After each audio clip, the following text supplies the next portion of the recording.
All right, guys, we are going to head into our next unit in history, and we're talking about the Civil War.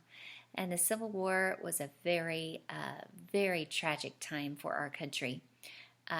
What it means is some of the United States decided to leave the United States, and they wanted to be their own country. But many of the states believed that we were supposed to be all together, and they weren't allowed to leave, and it caused a war. And can you imagine Americans fighting against Americans? It was really bad. You could have a relative on one side and you might be fighting on the other side. And that's what was so tragic. Another thing that was so tragic was that over 620,000 American soldiers died in the Civil War.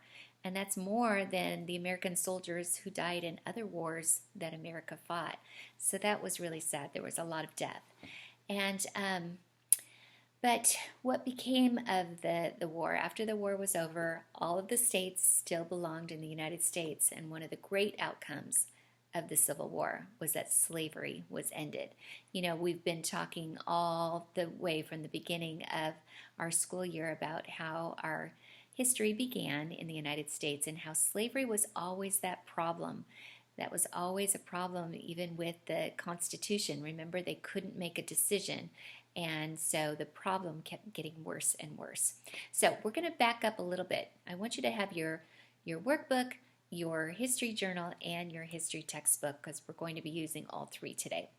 All right, so we left off with the United States growing, right? So we talked about the War of 1812, and we talked about the Louisiana Purchase, and we talked about the last few weeks about the Oregon Trail and how Americans were moving west. So in your journal, I want you to write USA grows. So we know that it was growing a lot.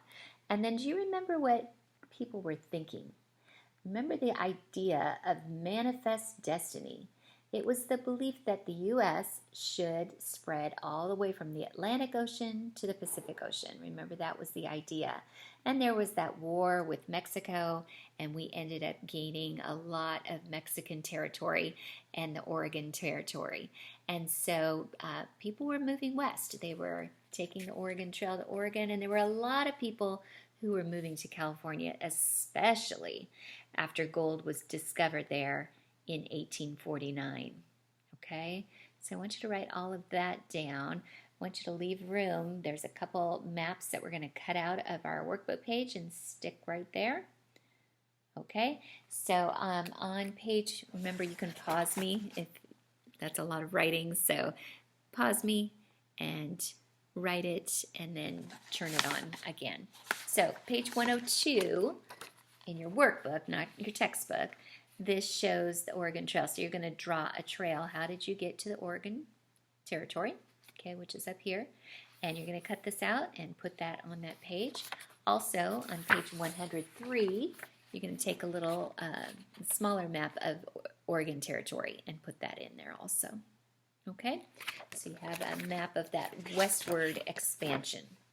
Okay, so those maps are going to go right here. You don't have to write this. You just have to stick the map there, okay?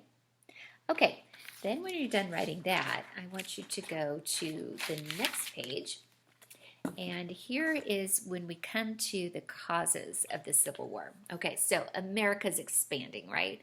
We are getting more and more land all the way to the Pacific Ocean. Gold was discovered in California, and guess what? There were so many people that went to California that they were ready to become a state. Now the problem is it going to be a slave state or a free state? Because remember, the southern states don't want the free states to have more power in Congress, because they're worried that if there are not enough southern or slave states represented in Congress, then slavery might be outlawed, and they don't want that to happen. So they're saying California should be a slave state, and people who don't believe in slavery are saying, no way, California should be a free state. So